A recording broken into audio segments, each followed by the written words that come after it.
The scent hit Maya Chen the moment the kitchen doors swung open. Not the expected aroma of sesame oil and gochugaru. Not the familiar fragrance of garlic and green onions that usually saturated the air of Kangmin's private kitchen. This was something else entirely. Something that made every muscle in her body lock with recognition and terror. Tobacco leaf. Amber. A distinctive note of oud wood that cost more per ounce than most people earned in a month. Maison Francis Kurkdjian's Baccarat Rouge 540. She knew that scent.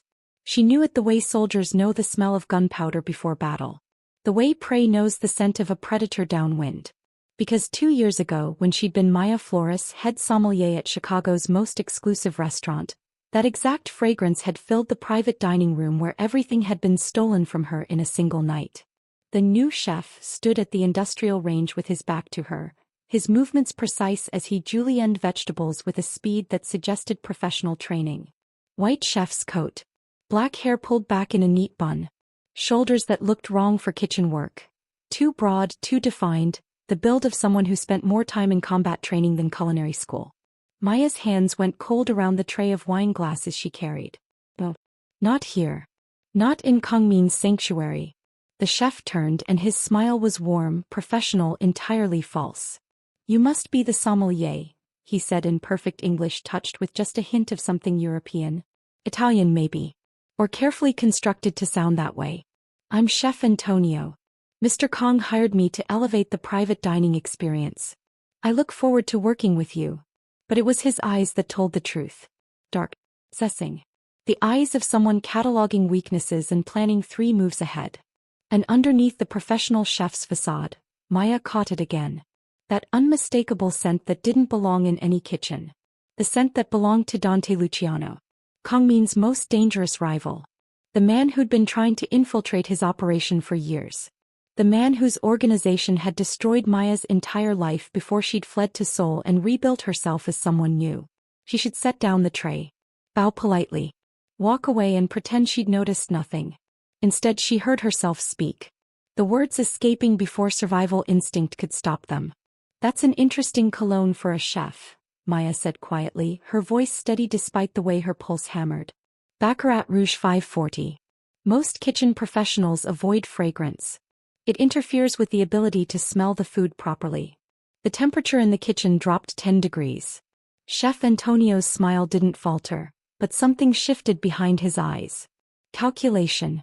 Recognition that she'd just revealed herself as far more observant than a simple wine expert should be. A gift from my sister, he said smoothly. I should probably wash it off before service. Occupational hazard of visiting family before work. But he didn't move toward the sink. Didn't break eye contact. Didn't do anything except assess her with the focused intensity of someone re-evaluating a threat they'd underestimated. The kitchen door opened behind Maya. She didn't need to turn to know who'd entered. She'd spent 6 months learning to recognize Kangmin Park by the way rooms changed when he walked into them. The way oxygen seemed to thin. The way even hardened criminals straightened their spines and checked their weapons. Maya. His voice was soft. Dangerous. The tone he used right before someone disappeared. A word. Now. She turned to face the man who'd given her sanctuary when she'd arrived in Seoul with nothing but secrets and $17 in her pocket. The man who'd hired her despite her obviously forged credentials. The man who'd protected her without asking why she flinched at Italian accents or refused to discuss her past. Kangmin Park stood in the doorway like a king surveying a breach in his fortress walls. 6 feet of controlled violence in a Tom Ford suit that probably cost more than her entire year's salary. His black hair was pushed back from his face, exposing the sharp angles of his features and the cold intelligence in his dark eyes. But it was the way he was looking at her that made Maya's breath stop. Not with anger. With something far more dangerous. Recognition. Understanding. The dawning awareness that his sommelier, his invisible, trustworthy, unremarkable wine expert, had just revealed herself as something entirely different. How did you know? Kangmin asked, his English flawless and touched with ice. 3 simple words. But Maya understood the real question underneath. How did you recognize a scent that only someone deep in the underworld would know? How did you identify my enemy in 10 seconds when my own security team missed him? Who the hell are you really, Maya Chen? And why have you been lying to me for 6 months? Welcome back, my fierce hearts and midnight dreamers. Before we dive in, make sure you're subscribed, hit that like button, and tell me where you're watching from. I love seeing our little dark romance family stretch across cities, countries, and time zones. Every click, every comment, every bit of love you leave here helps us keep unraveling these dangerous love stories and high-stakes betrayals together. So find your quiet place, dim the lights, and get ready, because tonight I'm taking you into a world where scent is memory, trust is currency, and a woman with a buried past is about to become the only thing standing between a mafia king and his destruction. 6 months earlier, Maya had stood in the rain outside Kangmin Park's restaurant with a resume full of lies and the absolute certainty that she was about to die. Not today. Not from the cold soul downpour that soaked through her second-hand coat. But eventually. Because the people she'd run from in Chicago didn't forget. They didn't forgive. And they sure as hell didn't let witnesses live. The restaurant rose before her like a temple to wealth and power. Bakemuk. Whitewood. 7 stories of dark glass and minimalist architecture that screamed exclusivity. The kind of place where reservations required 6 months' notice and connections that money alone couldn't buy. The kind of place run by a man whose name was whispered with equal parts reverence and terror. She'd heard the stories during her 3 weeks in Seoul, sleeping in hostels and spending her dwindling cash on language lessons and desperation. Kangmin Park. 32 years old. Stanford educated. Heir to a hotel empire who'd chosen a different kind of power. The man who controlled Seoul's luxury dining scene the way other men controlled territory. Absolutely ruthlessly, with an attention to detail that bordered on obsession. Also, connected to organizations that operated in shadows. Protected by people who made problems disappear. Dangerous in ways that made Chicago's underworld look like amateur hour. Which made him either Maya's salvation or her executioner. The restaurant's back entrance opened. A woman emerged, sharp-featured, elegant, wearing authority like a second skin. She studied Maya with the kind of assessment that missed nothing. "You're the American sommelier," the woman said in perfect English. "Not a question. I'm Park Soo-jin, general manager. You're late. The bus." "I don't care about the bus. Mr. Kong doesn't accept excuses. He accepts results or resignation letters." Soo-jin's expression didn't soften. "Your credentials are impressive. If they're real. Certified sommelier. 5 years at A-Linea in Chicago. Specialization in Korean and Japanese wine programs." Maya's stomach clenched. Every line on that resume was a careful fiction. She'd worked at A-Linea but as a floor manager, not a sommelier. Her certification was real but earned under her birth name, Maya Flores. A name she couldn't use anymore without painting a target on her back. "They're real," Maya said, meeting Soo-jin's eyes with the kind of quiet confidence she'd learned from her mother. "Never flinch. Never apologize. Act like you belong until they believe you do." Soo-jin studied her for another long moment. Then she stepped aside, gesturing Maya into the warmth of the kitchen corridor. "Mr. Kong is particular about his wine program. Obsessive, actually. You'll be responsible for the private dining room, his personal guests, business associates, people whose satisfaction determines whether this restaurant thrives or burns." Soo-jin led her through gleaming stainless steel and organized chaos. "You'll work directly under his supervision. You'll learn his preferences. You'll anticipate his needs before he voices them. And you'll never, ever discuss what you see or hear in that dining room. Understood?" "Understood." They reached a door marked private in both Korean and English. Soo-jin knocked once, then entered without waiting for response. The room beyond stole Maya's breath. Floor-to-ceiling windows overlooked Seoul's glittering skyline. A single table dominated the space. Dark wood, museum quality, set for 8 with porcelain so delicate it looked like it might dissolve under a harsh word. The wine cellar visible through climate-controlled glass held bottles Maya recognized from auction catalogs. Burgundies worth more than cars. Champagnes that most people would never taste in their lifetimes. And standing at those windows with his back to them, silhouetted against the city like he owned every light below, was Kangmin Park. He turned and Maya's first thought was, beautiful. Her second thought was, dangerous. Sharp cheekbones. Full lips that suggested both cruelty and devastating skill. Eyes so dark they absorbed light instead of reflecting it. He wore a black suit that had been tailored with the kind of precision that suggested intimate knowledge of his body. Every line, every muscle, every angle designed to project power. But it was the way he moved that made Maya's mouth go dry. Controlled. Economic. The kind of grace that came from martial arts training and absolute confidence in his ability to hurt anyone who threatened him. "This is Maya Chen," Sujin said. "The sommelier candidate from Chicago." Kangmin's gaze swept over Maya with clinical precision. Cataloging. Assessing. She felt naked under that attention, as if he could see through her lies to the terrified woman underneath. "Your Korean is adequate?" His English carried a slight British accent. Oxford or Cambridge, probably. The kind of education that came with old money and older expectations. "Sir. I've been studying for." "I don't care about your study habits. I care about results."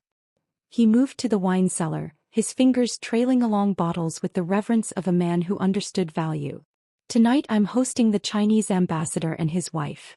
They prefer French wines but have limited knowledge beyond the obvious labels. I need you to select a pairing that impresses without intimidating. Something that tells them I respect their sophistication while gently educating their palate." It was a test. Maya recognized it immediately. She moved to the cellar, her mind racing through options. Too obvious, Bordeaux first growth, would seem like showing off. Too obscure would be insulting. She needed the perfect middle ground. Wine that whispered elegance rather than shouting wealth. Her fingers found the bottle almost by instinct. "Domaine de la Romanie Conti, La Tache 2010, she said, pulling it with careful reverence. It's sophisticated enough to honor their importance, but La Tache is slightly less famous than Romanie Conti itself, which makes it feel like a personal selection rather than an obvious flex. The 2010 vintage is mature enough to drink beautifully tonight but still has complexity that rewards attention. It tells them you care enough to choose thoughtfully rather than expensively." Silence. Maya's heart hammered as Kangmin studied the bottle, then her, then the bottle again. "Sujin," he said finally, his voice carefully neutral. "She starts tonight.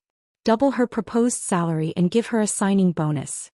Anyone who understands the psychology of wine selection that intuitively is worth keeping." Relief flooded through Maya so intensely she had to lock her knees to stay standing.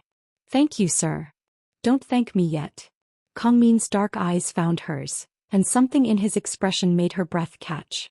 "The people who dine in this room are dangerous in ways you can't imagine. What you see here, what you hear here, dies here. If you value your life, you'll remember that." It wasn't a threat. It was a promise. A warning. And Maya, who'd spent 6 months running from her own ghosts, understood perfectly. "I understand," she said quietly. "Discretion is survival." Something flickered in his eyes. Recognition maybe. Or the awareness that she'd just revealed more than she'd intended. "Good," he said. "Now get ready for service." And Maya? "Yes, sir. That resume of yours. The parts that are real and the parts that aren't. I don't care which is which as long as you do your job perfectly. But if you ever lie to me about something that matters, about something that puts my operation at risk, I'll know. And you won't enjoy the conversation that follows." He knew. He'd known from the beginning that her credentials were partially fabricated. But he'd hired her anyway. Maya bowed, the gesture more genuine than any words could be, and left the room with Sujin. She'd been given sanctuary by a man who traded in secrets and violence. A man whose protection came with invisible strings and unspoken debts. A man who, she was beginning to realize, was far more perceptive than she'd given him credit for. That had been 6 months ago. 6 months of learning Kangmin's preferences. Red wines from Burgundy, champagne from small growers, sake from family-owned breweries that required personal relationships to access. 6 months of serving meals where business was discussed in careful code and territorial disputes were resolved with handshakes that meant more than contracts. 6 months of being invisible, essential, and absolutely terrified that someone from her past would walk through those doors and recognize her. Until today. Until Chef Antonio had arrived wearing Dante Luciano's signature sent like a calling card. And Maya had revealed herself by recognizing it. Kangmin's private office was decorated in minimalist blacks and grays, the kind of space that rejected comfort in favor of control. Maya stood before his desk while he sat behind it, his fingers steepled, his expression unreadable. The door clicked shut behind her. Locked. Sit, he said quietly. Maya sat, her hands folded in her lap to hide their trembling. Baccarat Rouge 540, Kangmin began, his voice deadly calm.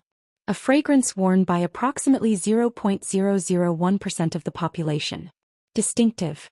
Expensive. And according to my intelligence network, the signature scent of Dante Luciano, the man who's been trying to infiltrate my operation for 3 years. He leaned forward and the movement was pure predator. My security team ran background checks on Chef Antonio.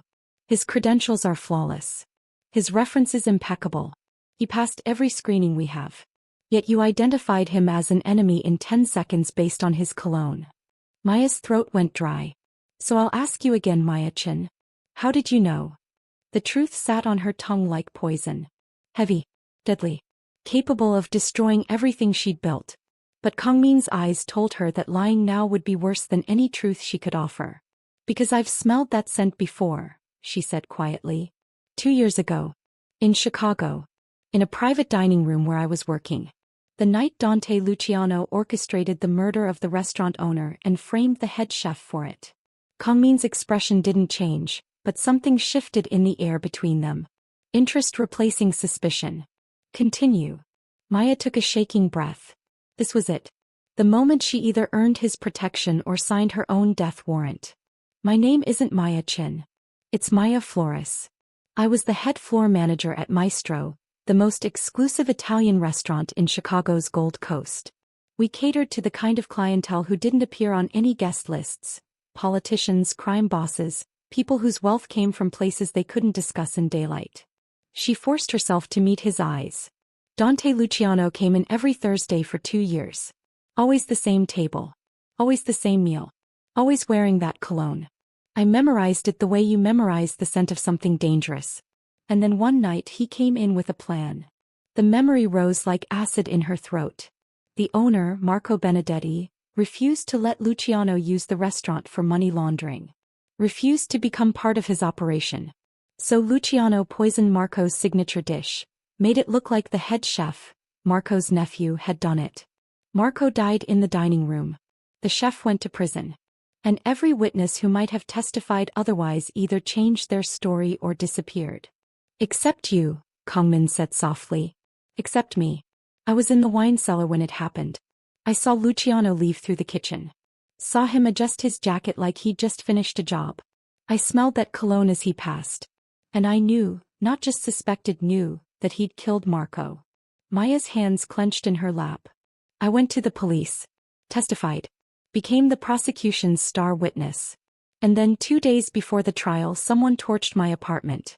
Left a note written in Italian. Dimenticare o morire. Forget or die. So you ran. So I ran. Changed my name. Burned my credentials. Learned enough Korean to fake fluency. And rebuilt myself as Maya Chen. An American sommelier with a fabricated resume and a very real terror of Italian men wearing expensive cologne. The silence that followed felt like drowning. Kangmin stood, moving to the windows with his hands clasped behind his back. Soul glittered below them, unaware that in this room, a woman's past was colliding catastrophically with her present. Dante Luciano, Kangmin said finally, has been trying to compromise my operation for 3 years. He wants access to my distribution networks, my political connections, my legitimate business fronts. He sent spies, planted associates, even tried to seduce Sujin. A dark smile touched his lips. She sent his operative back in pieces. He turned to face Maya. But sending a chef, someone with access to my private dining room, my personal meals, my most sensitive conversations, that's new. That's bold. And it would have worked if you hadn't recognized him. I'm sorry, Maya whispered. I should have told you about my past. Should have. You should have trusted me. His voice was soft but edged with something that might have been hurt. 6 months, Maya. 6 months of serving my most dangerous associates. 6 months of hearing conversations that could get you killed. And you never once asked for protection. Never once revealed that you had your own reasons for understanding discretion. He crossed to her and Maya's breath caught as he leaned down, his hands bracing on the arms of her chair, caging her in. Did you think I wouldn't protect you? His voice dropped to that intimate register that made her skin prickle with awareness. Did you think I hired you just for your wine expertise? I've known your credentials were partially fabricated since the day Sujin handed me your resume. I hired you because you had the eyes of someone who'd survived something terrible and refused to break. Because you moved through my dining room like a ghost, invisible but essential. Because something about you called to something in me. His face was so close she could feel his breath against her lips. I protect what's mine, Maya. And you've been mine since the moment you selected that law touch and showed me you understood power isn't about showing off. It's about making people feel seen. I'm not. Yes, you are. His thumb traced her jaw and Maya's pulse stuttered. The question is, are you ready to stop running? Are you ready to stand beside me and help me destroy the man who destroyed your life? Because Chef Antonio isn't leaving this building alive. But how he dies, and what happens to his organization afterward, that depends on what you're willing to do. Maya stared into those dark, dangerous eyes and felt something shift inside her chest. She'd spent 2 years running. 2 years being invisible. 2 years letting fear dictate every choice. But Kangmin was offering something different. Not safety. Something better. Revenge. What do you need me to do? She asked quietly. His smile was beautiful and terrible. I need you to serve Chef Antonio dinner. I need you to pair the wine perfectly, to act like you suspect nothing, to be the invisible sommelier you've perfected. And while you do that, I need you to tell me everything you remember about Dante Luciano's organization, his habits, his weaknesses. Kangmin's thumb traced her lower lip and heat flooded through Maya's body. And then, he continued, his voice dropping to something dark and promising, we're going to use your past to bury him. Together. Why? The question escaped before she could stop it. Why help me? You could just eliminate Chef Antonio and move on.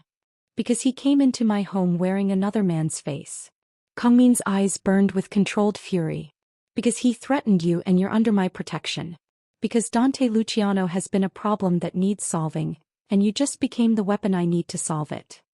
He pulled back but his hand lingered on her shoulder. And because, he added quietly, I've spent 6 months watching you move through my world like you belonged there. Watching you handle my most dangerous associates with grace. Watching you select wines that told stories about the people drinking them. You have a gift, Maya. Not just for wine. For reading people. For understanding what they need versus what they think they want. His hand slid down her arm, leaving trails of heat. That kind of insight is rare. Valuable. And I don't let valuable things slip through my fingers. Maya's breath came short and fast. This was danger of a different kind. Not the threat of death, but the promise of something that felt dangerously close to desire. What if I can't do it? She whispered. What if seeing him again? Then I'll handle it myself. But Maya. Kangmin tilted her face up to his, and the intensity in his gaze stole her remaining breath. You're stronger than you think. You survived Dante Luciano once already. You rebuilt yourself from nothing. You walked into my world and made yourself indispensable without anyone noticing. That's not weakness. That's warrior behavior. He released her and stepped back, the professional mask sliding into place. Chef Antonio expects to serve dinner in 3 hours. You'll pair the wines as usual. You'll observe everything. And afterward you'll tell me every weakness you noticed. Every detail that doesn't fit. Every instinct that screams danger. And then... His smile was cold and beautiful. Then we show Dante Luciano what happens when someone threatens what belongs to me. The private dining room felt different now. What had once been Maya's sanctuary, the space where she was valued for her expertise rather than feared for her testimony, now felt like a stage set for confrontation. She moved through her pre-service routine with mechanical precision, decanting the 2015 Chateauneuf du Pape that Kangmin had selected, chilling the Chablis for the first course, polishing wine glasses until they caught the ambient light like diamonds. But her hands trembled. And every time the kitchen door opened, her pulse spiked with terror and terrible anticipation. Steady. Sujin's voice came from behind her. Mr. Kong briefed me on the situation. I've positioned additional security in the adjacent rooms. No one gets in or out without our knowledge. Maya turned to find the general manager studying her with something that almost looked like sympathy. Thank you. Don't thank me yet. Just do your job. Be invisible. Be perfect. Sujin's expression hardened. And if Chef Antonio makes you uncomfortable in any way, signal me. I'll handle it. The kindness beneath the cold professionalism made Maya's throat tight. I can handle it. I know you can. But you don't have to. Not anymore. The kitchen door opened. Chef Antonio entered carrying the first course. Perfectly plated scallops that probably tasted like ambition and lies. He smiled at Maya. Professional. Warm. Absolutely false.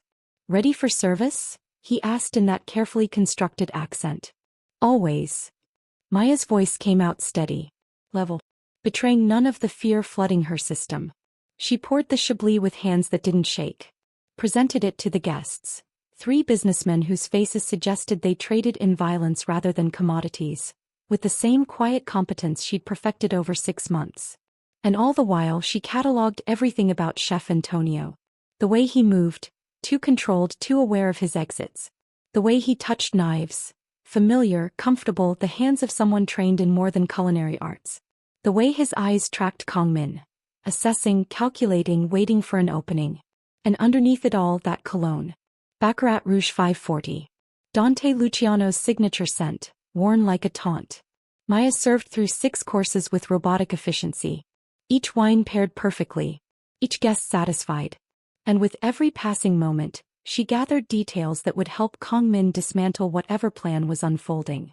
It was during the cheese course that Chef Antonio made his mistake. Maya was pouring the sauternes when she caught it. A faint smudge of ink on his inner wrist. A tattoo partially hidden beneath his chef's coat, but visible when he reached for a plate. He knew that he had catalogued it during dozens of Thursday night services in Chicago. The Luciano family crest. A crowned lion holding a dagger. Her hands didn't shake as she finished pouring.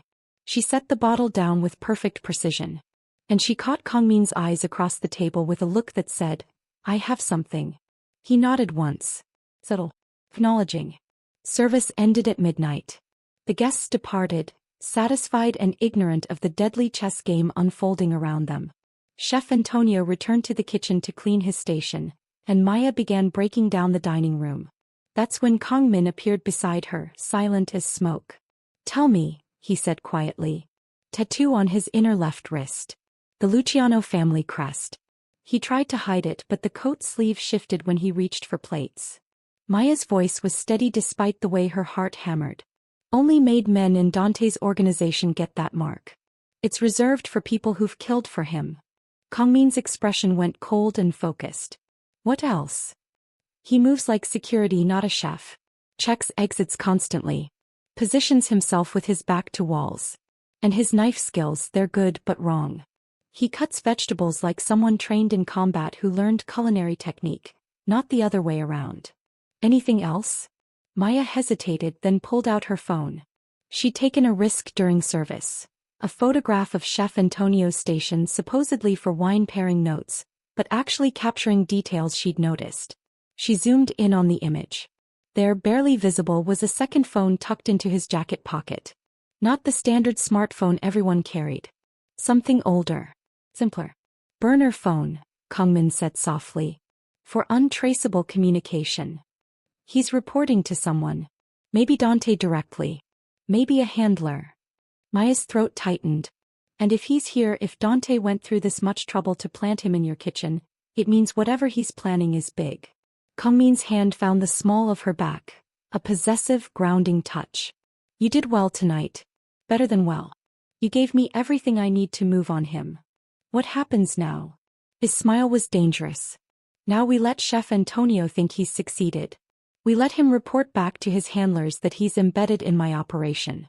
And while he's congratulating himself on his infiltration, we're going to use him to feed Dante Luciano exactly the information I want him to have.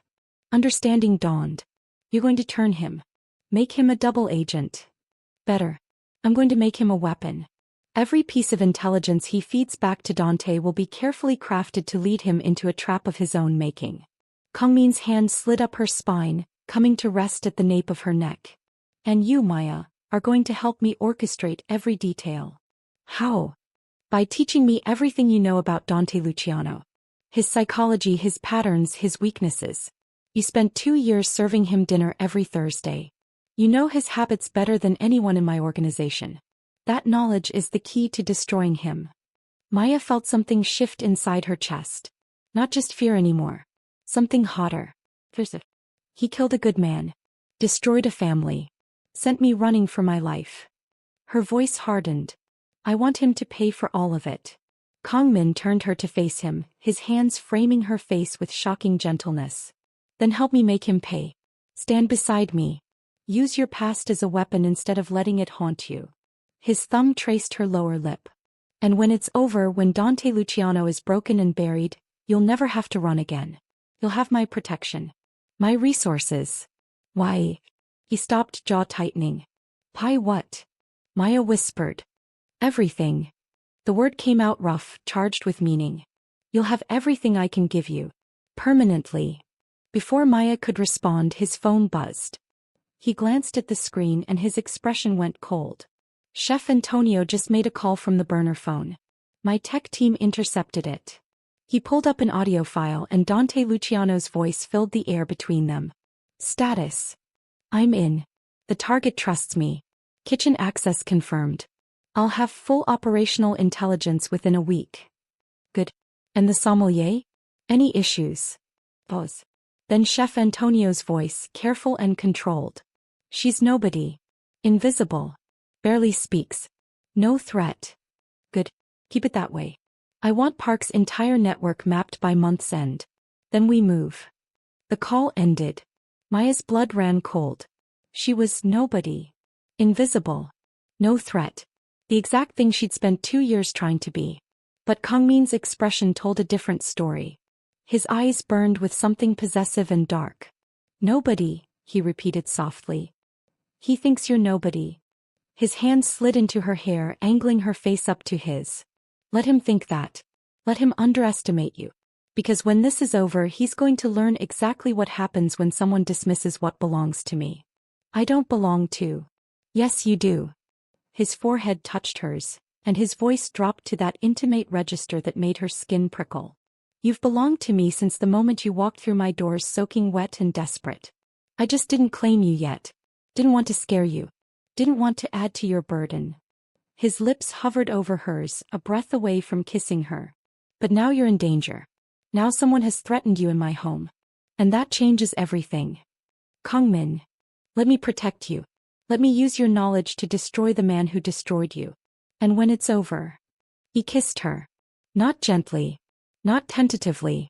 A claiming kiss that tasted of whiskey and dark promises and 2 years of restraint finally shattering. Maya kissed him back with everything she had, pouring her fear and fury and desperate need into the press of her mouth against his. Kangmin responded with controlled hunger, his hands sliding down her body, pulling her flush against him.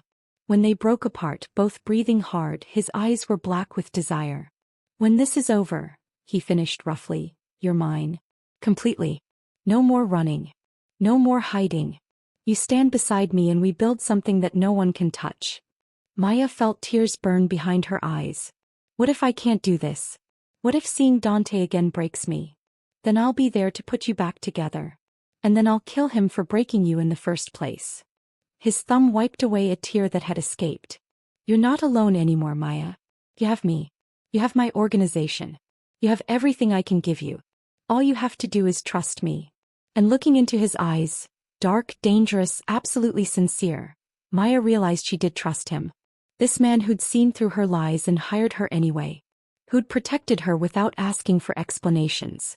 Who was offering her not just safety but revenge. Okay, she whispered. Show me how to destroy him. Kangmin's smile was beautiful and terrible. With pleasure. The next 2 weeks were a masterclass in psychological warfare. Maya moved through her duties with perfect precision, serving wines and appearing invisible while Kangmin and his team orchestrated the most elegant trap she'd ever witnessed. Chef Antonio reported to Dante regularly, feeding him intelligence that Kangmin had carefully curated. False information about shipment routes. Fake financial records showing vulnerabilities that didn't exist. Manufactured weaknesses designed to make Dante commit to a specific plan of attack. And all the while Maya fed Kangmin details from her memory. Dante Luciano drinks Barolo exclusively. 2010 vintage from Bartolo Mascarello. He'll only eat at tables that let him see all exits. He's left-handed. Paranoid about poison, always makes someone else taste his food first. Gets personally involved in eliminations he considers important. Pride is his weakness. He can't resist proving he's smarter than his enemies. Each detail became a thread in the web Kangmin was weaving. But it was Maya's observation about Dante's Thursday night rituals that became the killing blow. He's superstitious, she told Kangmin one night, curled beside him in his penthouse where she now slept most nights. The relationship between them had evolved past professional into something fierce and possessive and absolutely right. Every Thursday for 2 years he ate the same meal at the same table. Veal Milanese, Burrolo tiramisu for dessert. He claimed it was his father's death night ritual, honoring the man who built the empire he inherited. Kangmin had gone very still. Death night ritual? His father was killed on a Thursday. Dante eats that specific meal every week at 8 p.m. sharp. Says it keeps his father's spirit strong. It's the one vulnerability in his schedule, the one night he's predictable. Understanding had dawned in Kangmin's eyes. Then we invite him to Thursday dinner. The trap was set with exquisite care. Kangmin sent word through carefully chosen intermediaries that he was willing to negotiate territories with Dante. A peace offering. A summit dinner in his private dining room to discuss mutual interests and profitable partnerships. Dante, predictable as clockwork, agreed. But he added one condition. His personal chef would prepare the meal. No food prepared by Kangmin's staff. Dante would bring his own ingredients, his own equipment, his own verification of safety. Which meant Chef Antonio's cover was about to be blown. The morning of the dinner, Maya found Kangmin in his office, staring at tactical maps with the focused intensity of a man planning war. He'll know, Maya said quietly. When Antonio is exposed. When Dante realizes his infiltration failed. He'll know someone identified him. He'll suspect. Kangmin pulled her into his arms, his chin resting on top of her head. But he won't know for certain. And by the time he figures it out, it won't matter. Because he'll be dead? Because you'll be untouchable.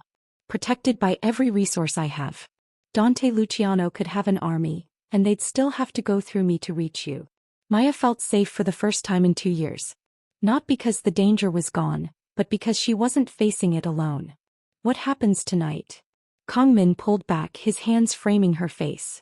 Tonight, Dante Luciano walks into my home believing he's won. Believing his spy gave him every advantage. Believing I'm weak and exploitable. His smile was cold. And then I show him what happens when someone underestimates me and threatens what's mine. How? But Maya, his expression softened, you don't have to be in that room. You don't have to see him again. Say the word and I'll have you somewhere safe while I handle this. Maya thought about it. About running again. About hiding while someone else fought her battles. Then she thought about Marco Benedetti dying in that Chicago dining room. About her apartment burning. About 2 years of looking over her shoulder and flinching at Italian accents. No, she said firmly. I serve the wine. I face him. I watch him realize he's beaten. Kangmin's eyes burned with pride and something darker. Then let's give him a show he'll never forget. 8 p.m. The private dining room glowed with candlelight and menace. Dante Luciano arrived exactly on time, flanked by 2 bodyguards who moved with military precision. He was smaller than Maya remembered, 5'10" at most, with silver threading through his dark hair and the kind of face that belonged in Renaissance paintings. Beautiful in a dangerous way. And wearing Baccarat Rouge 540-like armor. Maya stood at her station, hands steady on the wine bottle as Kangmin greeted his guest with perfect courtesy. Councilman Luciano. Welcome. Mr. Park. Thank you for agreeing to this meeting. Dante's English was flawless, touched with the faintest Italian lilt. His eyes swept the room, cataloging exits and potential threats with practiced ease. And then his gaze landed on Maya. She watched recognition flicker across his face. A heartbeat of confusion. Then calculation. Your sommelier, he said slowly. She looks familiar. Impossible. Kangmin's voice was smooth silk over steel. Maya is new to Seoul. No connections to Italy or Chicago. Just an excellent wine professional. Dante's eyes narrowed. But before he could pursue it, Chef Antonio entered from the kitchen. The moment was electric. Antonio froze in the doorway, his carefully constructed cover collapsing in real time. Because Dante had to know, that his plant had just been exposed by his own presence. Antonio. Dante's voice dropped to something lethal. What are you doing here? Councilman, I can explain. No need. Kangmin's voice cut through the tension like a blade. He pressed a button on his phone, and the dining room's screens illuminated with photographs. Antonio entering the restaurant. Antonio on his burner phone. Antonio's real name, Marco Castellano, made man in the Luciano organization, wanted for 3 murders in Italy. Your chef, Kangmin said pleasantly, has been feeding you carefully selected intelligence for 2 weeks. Every shipment route, false. Every financial vulnerability, manufactured. Every piece of information he provided was designed to make you commit to an attack that would leave your organization completely exposed. Dante's face went white with rage. He knew. The whole time. Not the whole time. Just since the moment he walked into my kitchen wearing your signature cologne. Kangmin's smile was beautiful and terrible. Did you really think I wouldn't have someone who could recognize that scent? Someone who knew exactly what it meant. His hand extended toward Maya. And she understood. This was her moment. Her choice. Step forward and claim her role in his destruction, or remain invisible forever. Maya set down the wine bottle and moved to Kangmin's side. Hello Dante, she said quietly. I don't know if you remember me. I was nobody after all. Just the floor manager who testified against you in Chicago. The witness you tried to silence. Dante's eyes went wide with recognition and fury. You're supposed to be dead. You're not the only one who can fake deaths and disappear, Maya replied. But unlike you, I learned to do it without destroying innocent people in the process. She felt Kangmin's hand at the small of her back, grounding, protective, possessive. Maya has spent the last 2 weeks teaching me everything about you, Kangmin continued. Your habits, your weaknesses, your superstitions. Every Thursday night ritual. Every paranoid tic. Every bit of psychology I needed to orchestrate your downfall. He gestured to the screens again, now showing a different set of images.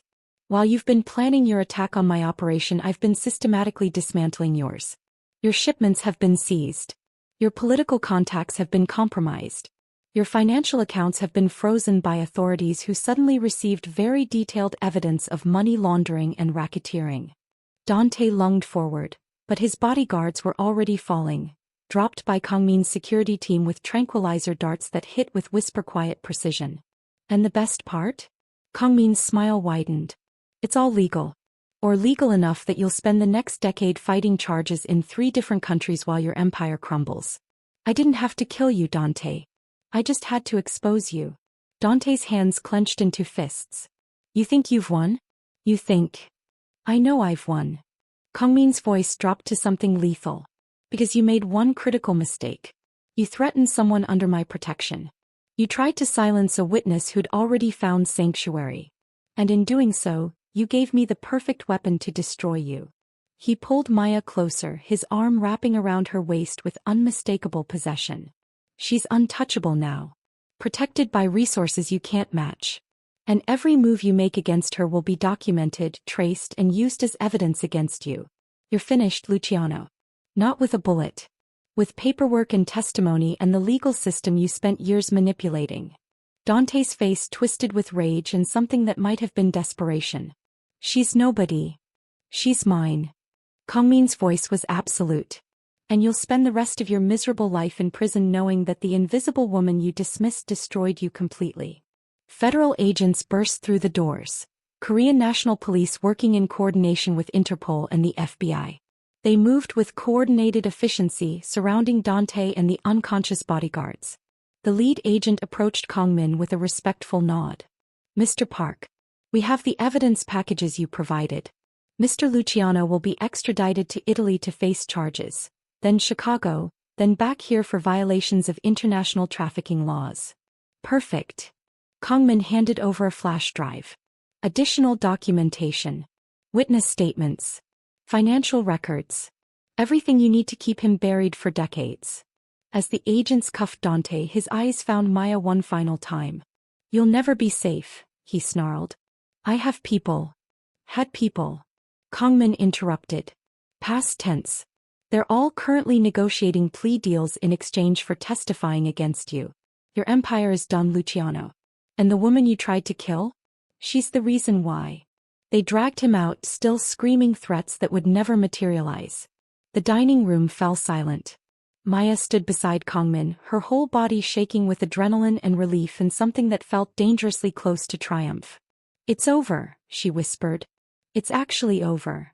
Kangmin turned her to face him, his hands gentle on her shoulders. It's over. You're safe. And you're never running again. Then he kissed her, deep, claiming, a promise sealed with lips and breath and the absolute certainty that she was his and he was hers and nothing would separate them. When they broke apart, Maya was crying. Thank you, she gasped.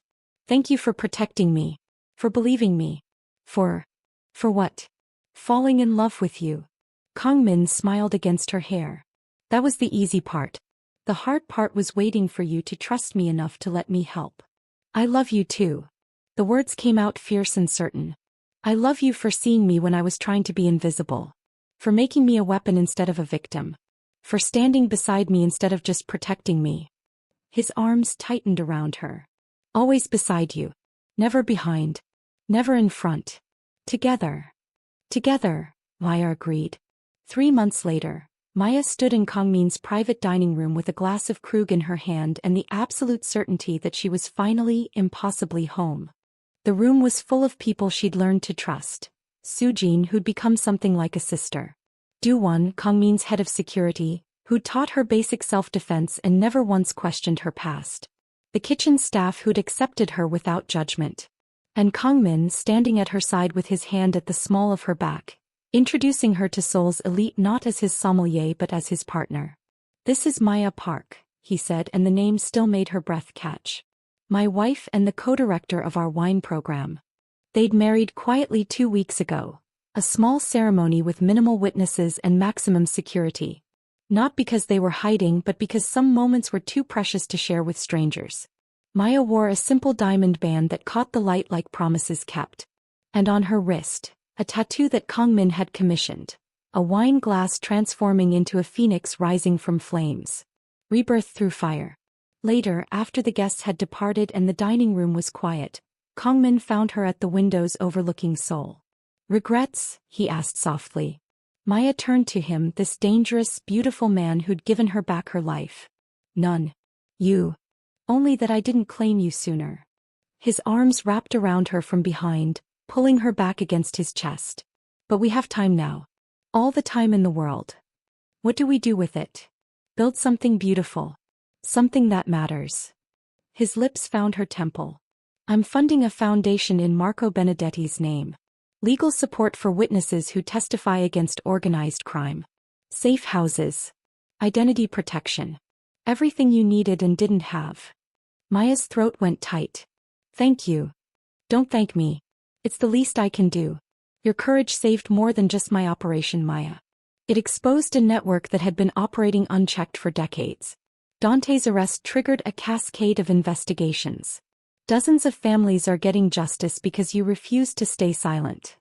I refused to stay broken, Maya corrected. There's a difference.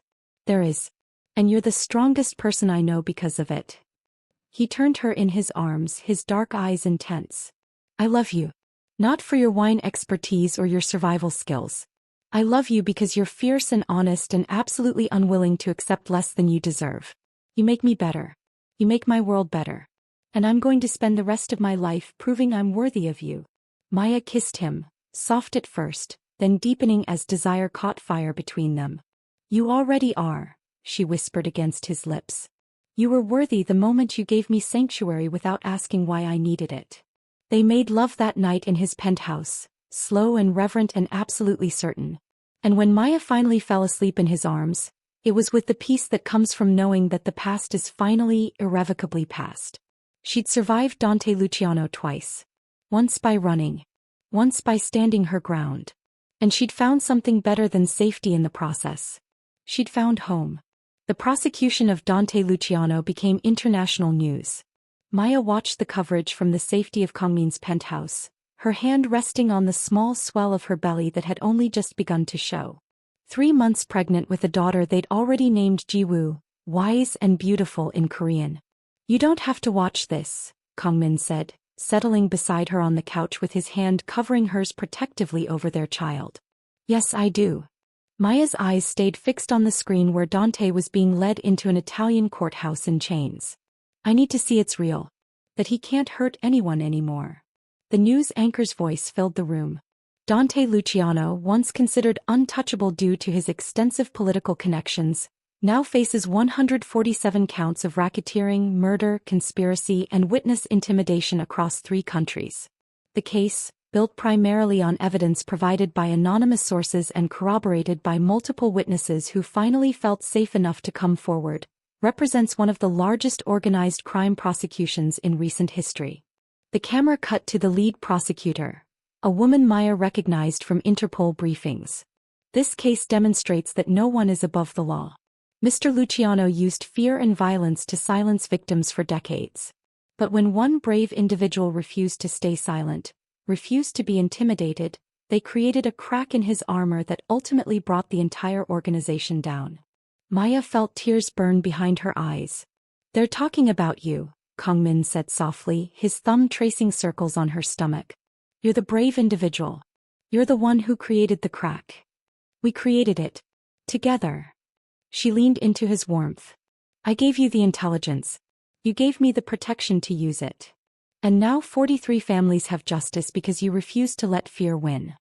His hand tightened on hers. Marco Benedetti's nephew was released from prison last week. Exonerated based on evidence that proved Dante orchestrated the poisoning. He's rebuilding his life. Fresh tears spilled down Maya's cheeks. I wish Marco could know. Could see that his death wasn't meaningless. Maybe he does. Kangmin kissed her temple. Maybe somewhere he knows that the woman who witnessed his murder spent 2 years running, then stood her ground and brought his killer to justice. That's legacy, Maya. That's meaning. The television cut to new footage, Dante being sentenced. The judge's voice was firm and final. Mr. Luciano, you have been found guilty on all counts. This court sentences you to 4 consecutive life terms without possibility of parole. You will serve your sentence in maximum security facilities across 3 jurisdictions, ensuring you never again have the freedom to harm innocent people. Maya watched Dante's face crumble. Watched the man who'd seemed untouchable realize he was broken beyond repair. And she felt nothing. Not satisfaction. Not triumph. Just a quiet, profound relief that the threat was finally, permanently neutralized. It's over, she whispered. It's over, Kangmin agreed. It's how we get to live.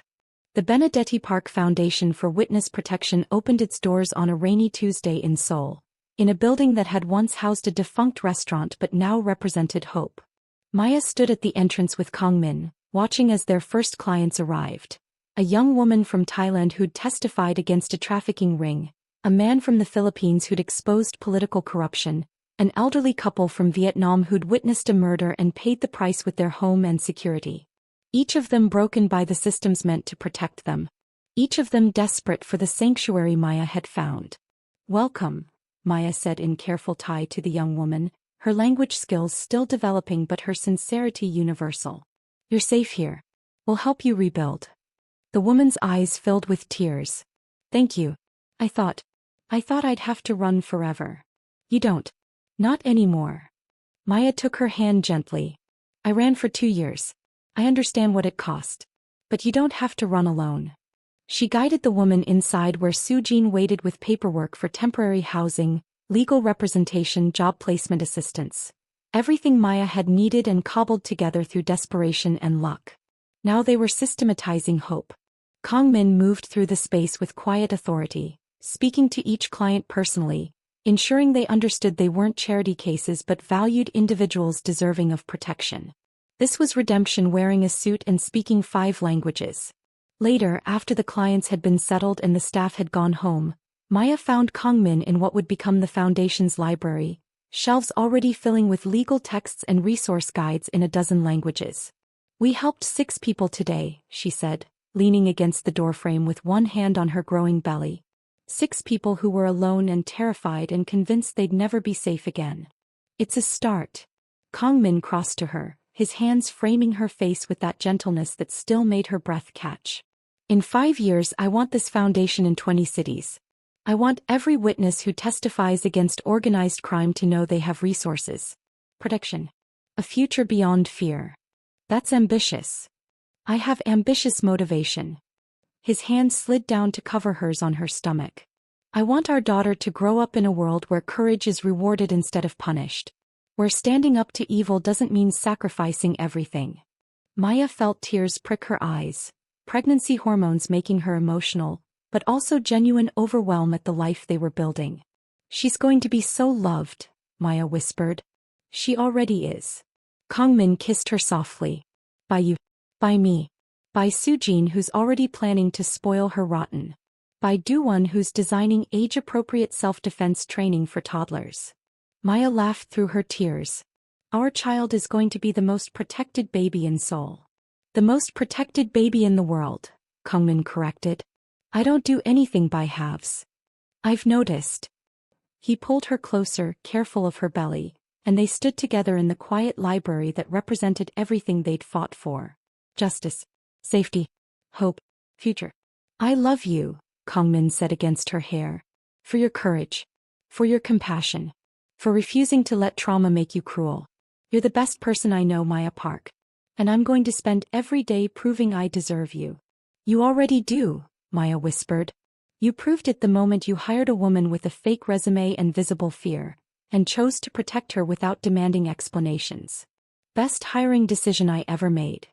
Best risk I ever took. She pulled back to look at him, this dangerous, beautiful man who'd become her home. Walking into your restaurant soaking wet and desperate. That was the moment my life started again.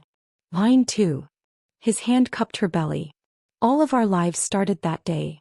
2 years later, Maya stood in Kangmin's private dining room, now exclusively reserved for the foundation's major donors and the families they'd helped, watching her daughter take wobbly steps across the polished floor.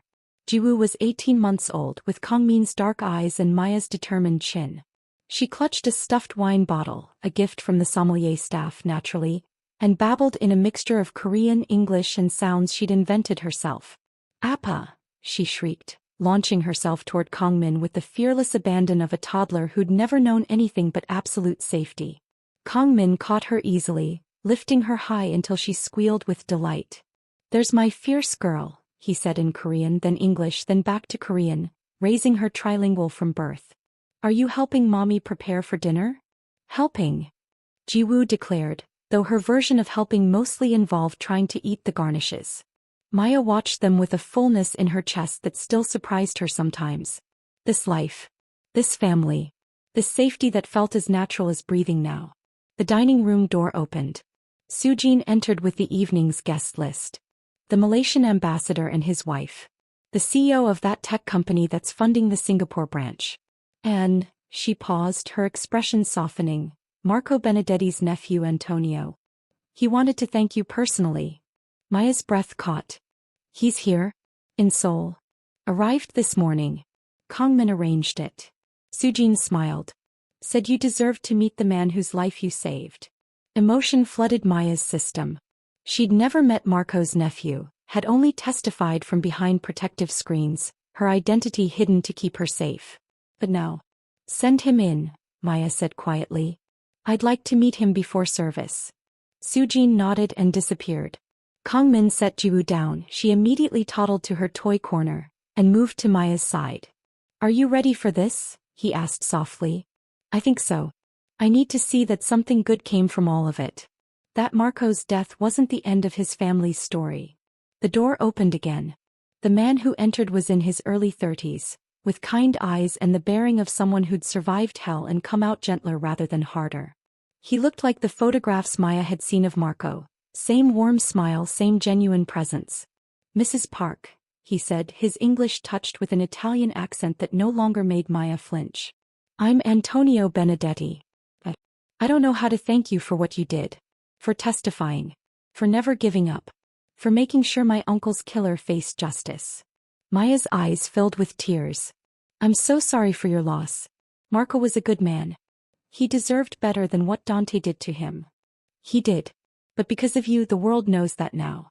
Because of you, I'm free. And my uncle's restaurant. I reopened it last year. In his memory. Every night at service, I toast to the brave woman who made sure his death meant something.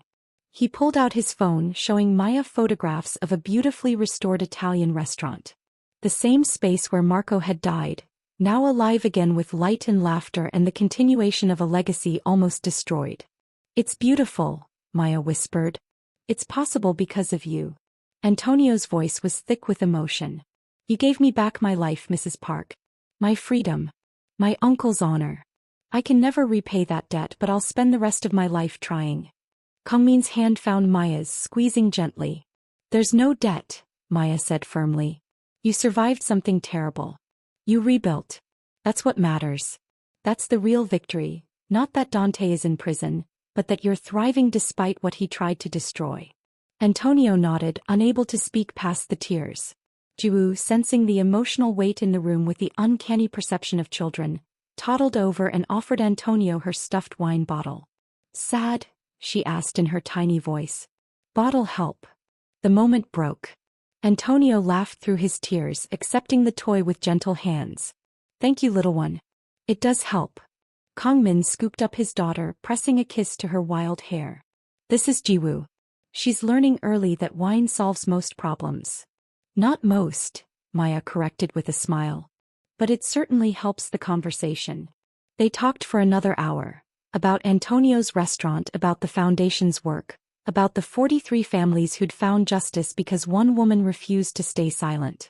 And when service finally began, when Maya moved through the dining room pairing wines with the expertise she'd perfected over years, she felt something she'd never expected to feel again. Peace. Not the absence of danger. Kangmin's world would always carry risk, and she'd accepted that when she married him. But the presence of purpose. The meaning.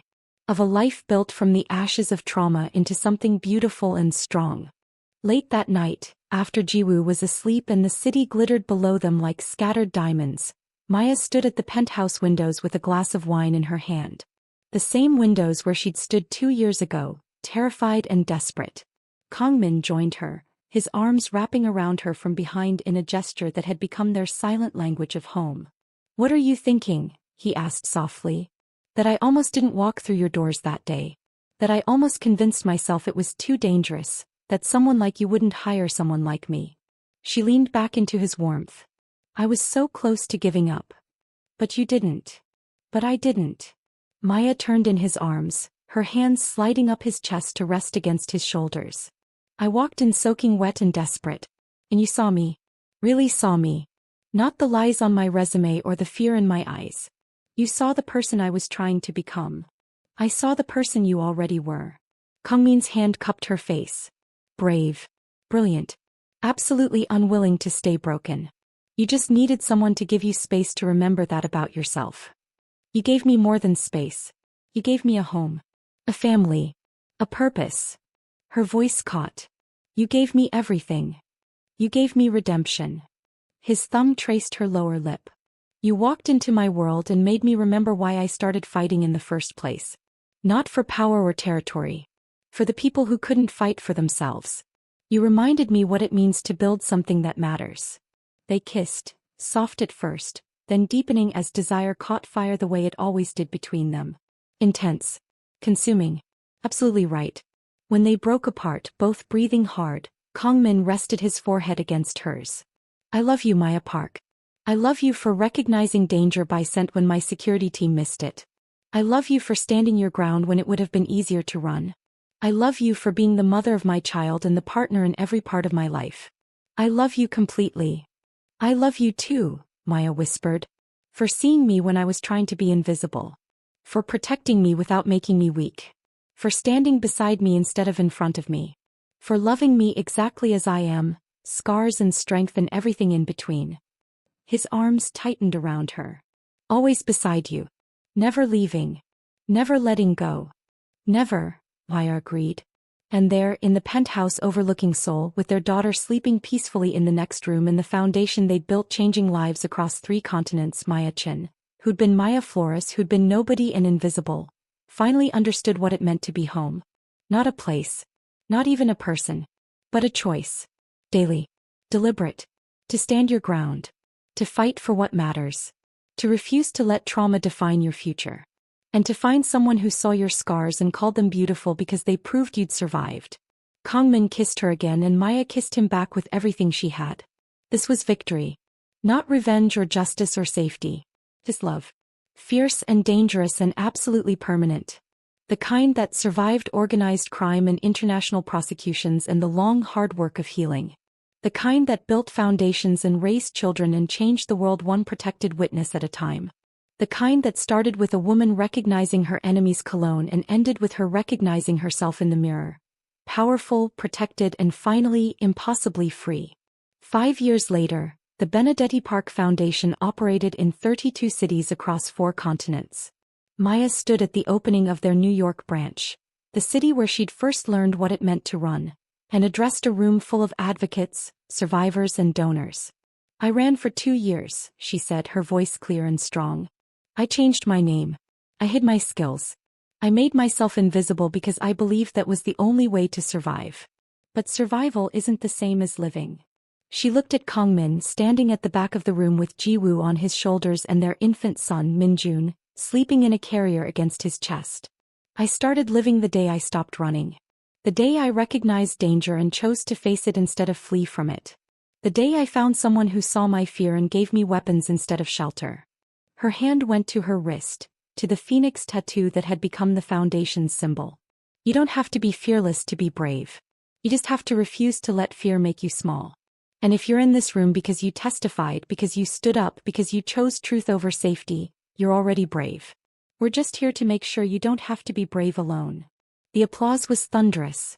But Maya barely heard it over the sound of Jiwoo's delighted shriek as Kangmin lifted her higher, over the sound of her son's soft breathing, over the sound of her own heart beating steady and strong and absolutely certain. She was home. And she was never running again. The New York branch opening reception buzzed with energy. Journalists, advocates, survivors whose faces told stories of endurance that no words could capture.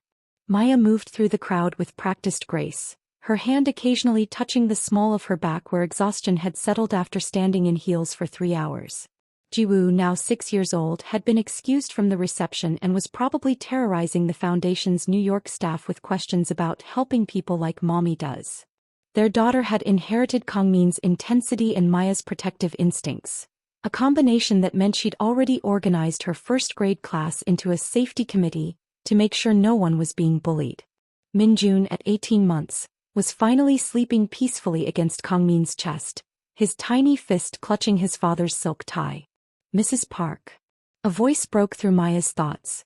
Young, female, trembling with the kind of nervous energy that Maya recognized immediately as trauma barely contained.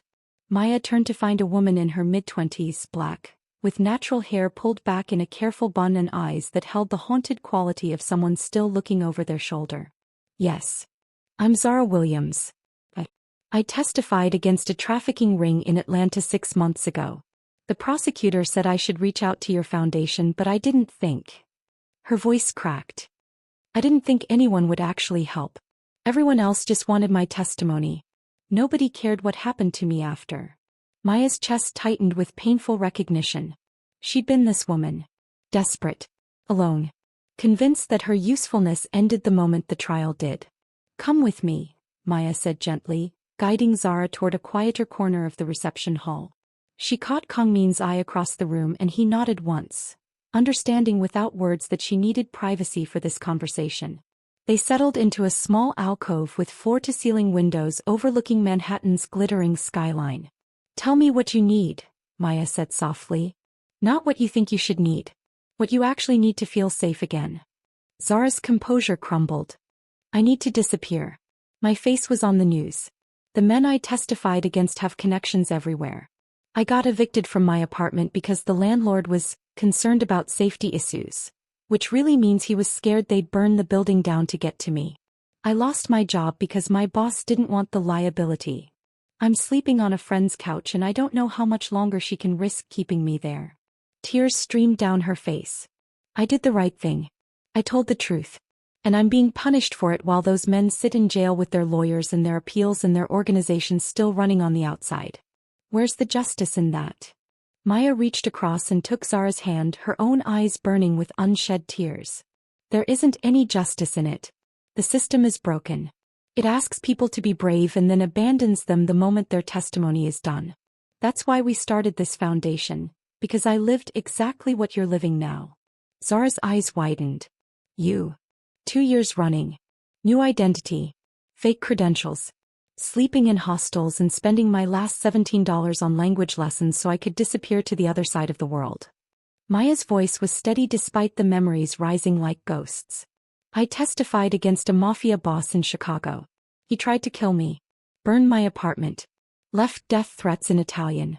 And when I went to the authorities for help, they told me witness protection was at capacity, and I should be careful. How did you survive? I ran until I found someone who refused to let me keep running. Someone who gave me weapons instead of just shelter. Someone who saw my fear and my skills and decided both were valuable. Maya squeezed Zara's hand. And now I'm going to be that person for you. She pulled out her phone and sent a rapid series of text messages. Here's what's going to happen. Tonight you're staying in a secure apartment we maintain for exactly this situation. Tomorrow you meet with our legal team about identity documentation. Legal name change, new credentials, relocation assistance. By the end of the week, you'll have housing in a city of your choice, job placement assistance, and a security consultation to teach you how to recognize threats. Zara stared at her in disbelief. Why? You don't know me. I can't pay for any of this.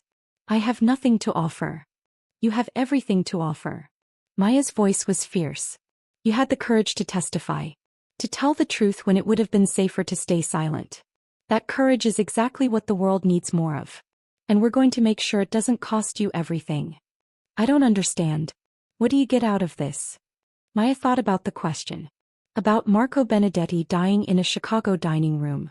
About her father's warehouse studios that Kangmin had restored. About Jiwoo growing up in a world where courage was protected instead of punished. I get to make sure your story ends differently than it would have without help. I get to honor the person I was when I was desperate and alone. And I get to build the world I want my children to inherit, where standing up to evil is rewarded, not punished. She stood, pulling Zara up with her. Come meet my team. They'll get you settled tonight. And Zara, you're not alone anymore. You don't have to be strong by yourself. We're going to carry this with you. As they walked back into the reception, Zara still crying but with hope replacing despair in her eyes, Maya felt Kangmin's presence beside her before she saw him. Another one saved, he murmured in Korean, knowing most of the room wouldn't understand. Another one protected, Maya corrected in the same language. Saving suggests they were helpless. She saved herself by testifying. We're just making sure she doesn't pay an unfair price for it. Kangmin's hand found hers, their fingers tangling together in a gesture that had become their silent language after 8 years together. This is the 20th person you've personally helped this month. You're exhausted. You need to rest. I'll rest when every witness who testified has resources. When every person who chose truth over safety has protection. Maya leaned into his warmth. Besides, you're the one carrying a sleeping toddler while managing 3 international business calls.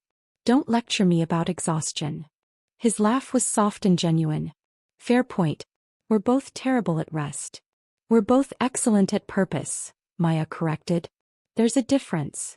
Minjun stirred against Kangmin's chest, his tiny hand reaching out instinctively. Maya took his fingers, marveling at how something so small and perfect had come from her body. He has your determination, Kangmin said, watching their son with the kind of softness he only showed family. Refused to sleep until you finished your speech. The moment you were done, he was out. Already protective of his mother. Already understanding what matters. Kangmin kissed her temple. Like his sister. Like his father. We're raising warriors, Maya. We're raising children who know that strength isn't the absence of fear. It's the refusal to let fear dictate your choices. She watched Zara across the room, already surrounded by foundation staff who were explaining housing options and security protocols.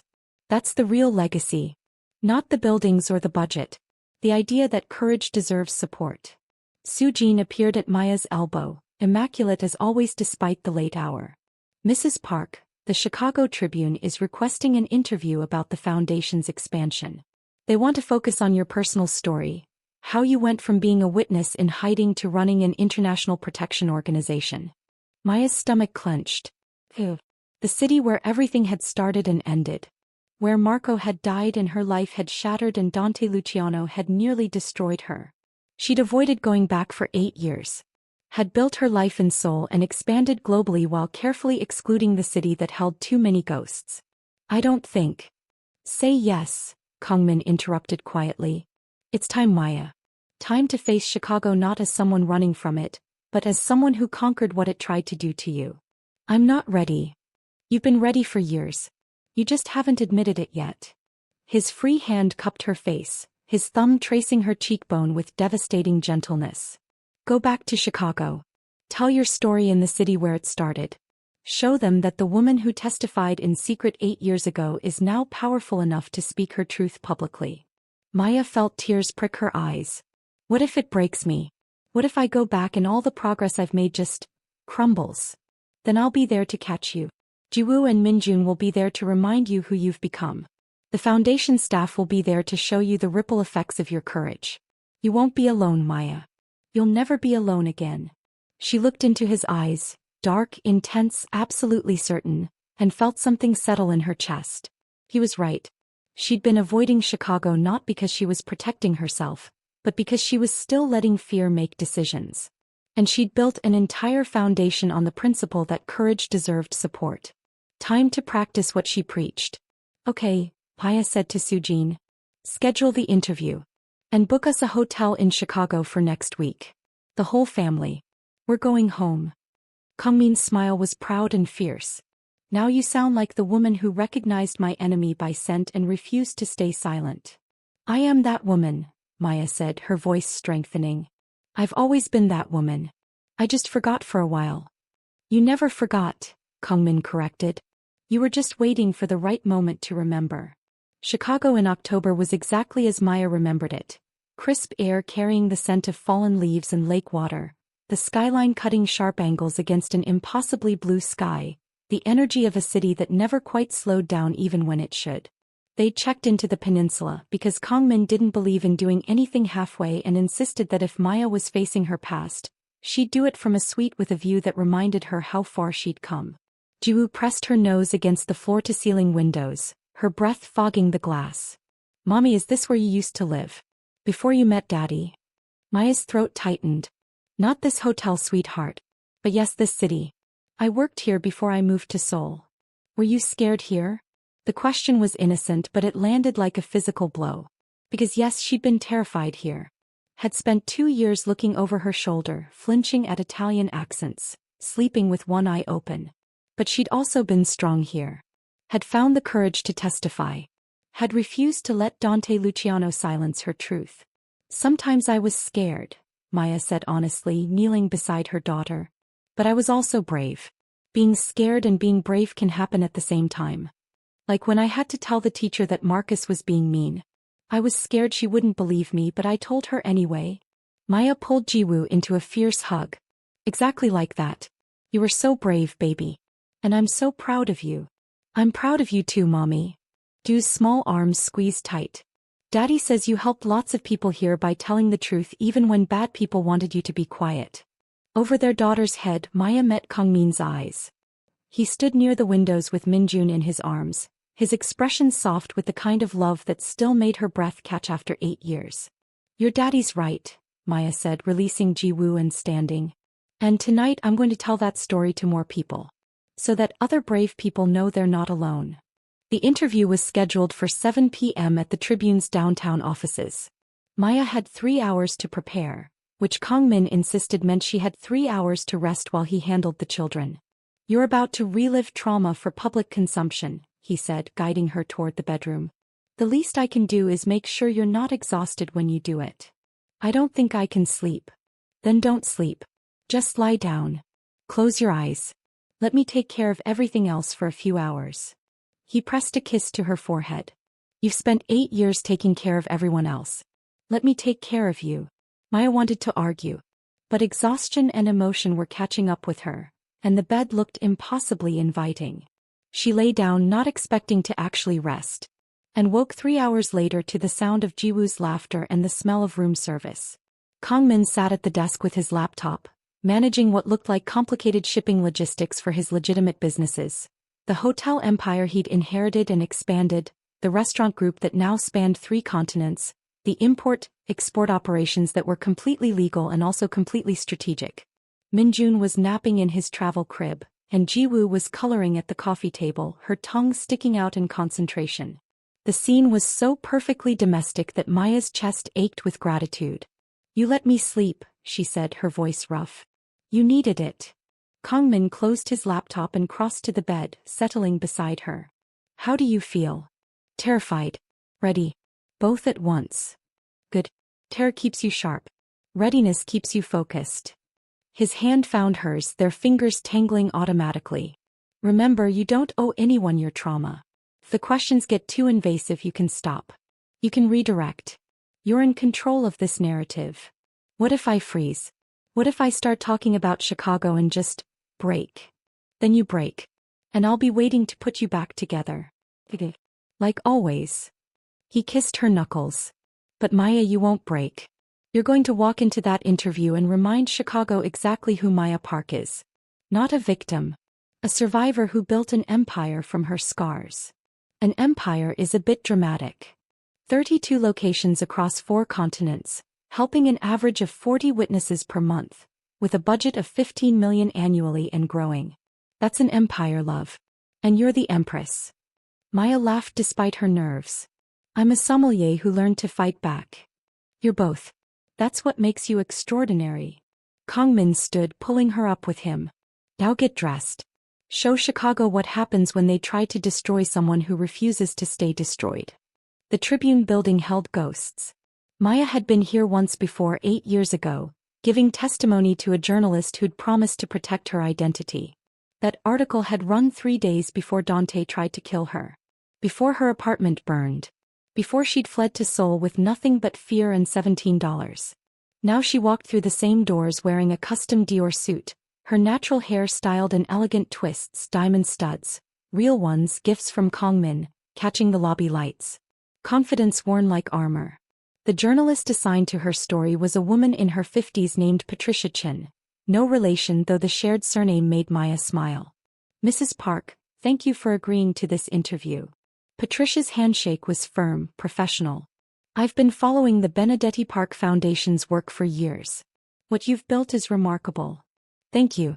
Though I should clarify, I'm one part of what we've built.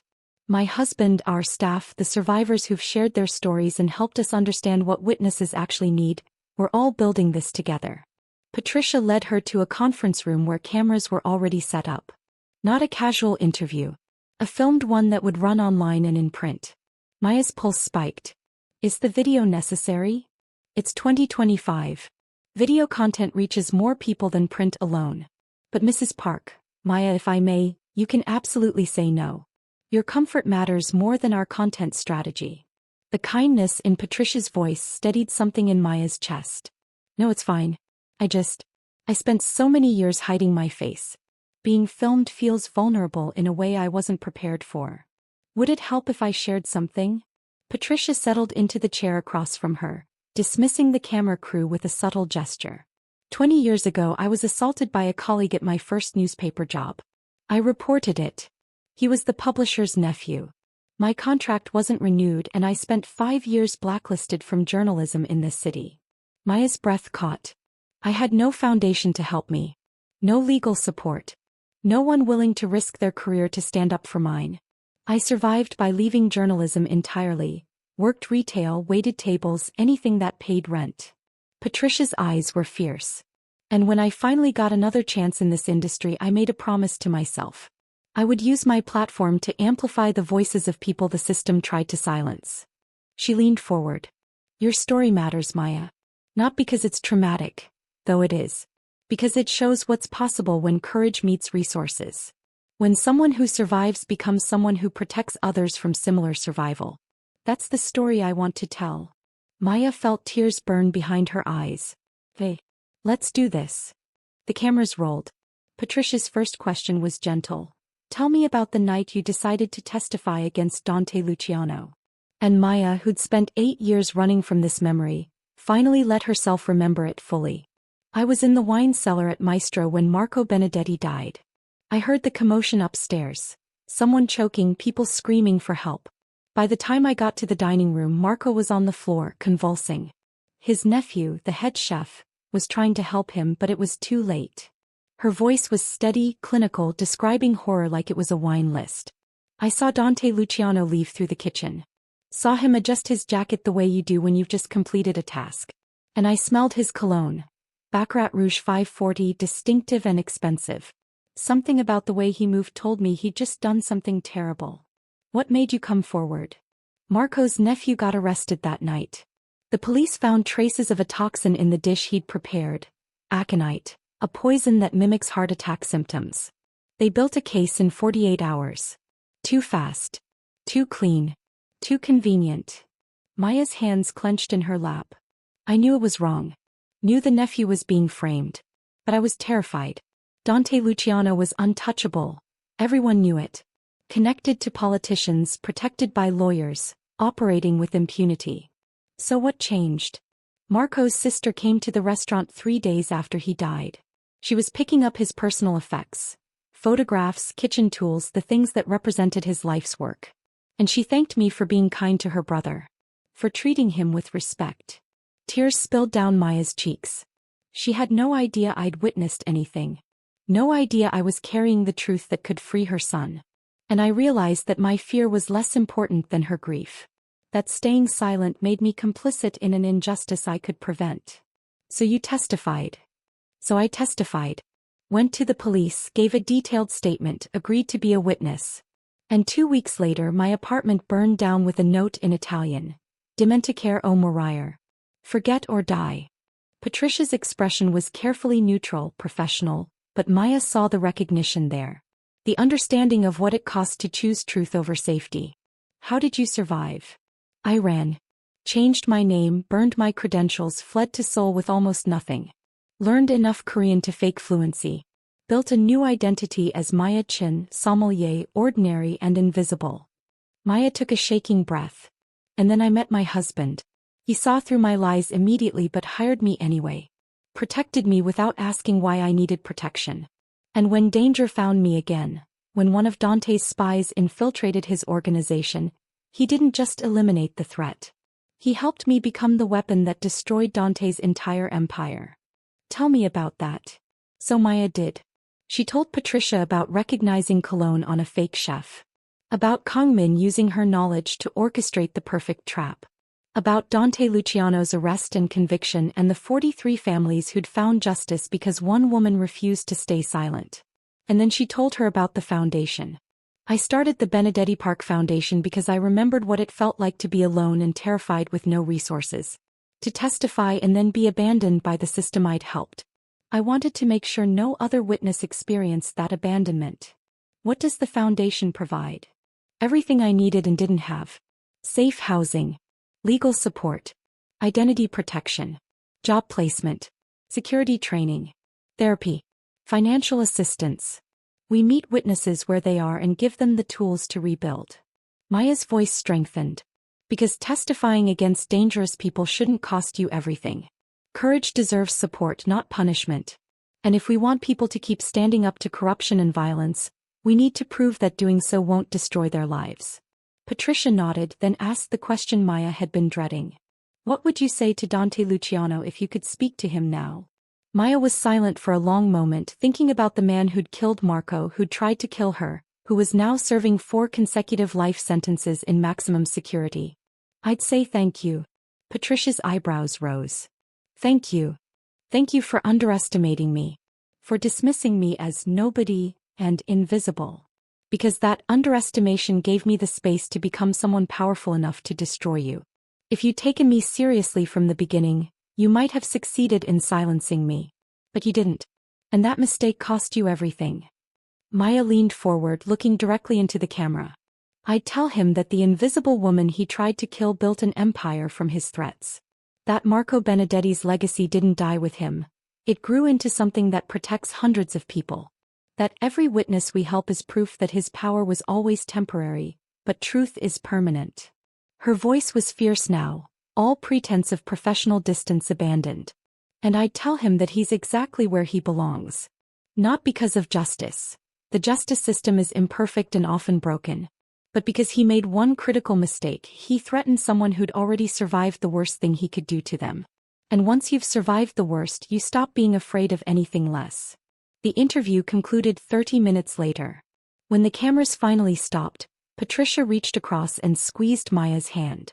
That was the most powerful testimony I've heard in 20 years of journalism. Thank you for trusting me with your story. Thank you for telling it honestly. Maya stood on trembling legs. And Patricia? Your story, what happened to you 20 years ago? That wasn't fair. That wasn't right. And I'm sorry no one protected you the way you deserved. I protect others now. That's my redemption. Patricia smiled. Just like you. Maya left the Tribune building as the sun set over Chicago, painting the sky in shades of amber and blood. Kangmin waited by the car, his eyes tracking her approach with the kind of focused attention that still made her pulse spike after 8 years. How do you feel? He asked, pulling her into his arms. Like I just exorcised a ghost. Maya buried her face in his chest. Like I took back power Dante never should have had over me. Good. Because you did. His lips found her temple. You were extraordinary in there. Strong and vulnerable and absolutely unbreakable. I'm so proud of you. They stood like that for a long moment, holding each other on a Chicago sidewalk while the city moved around them.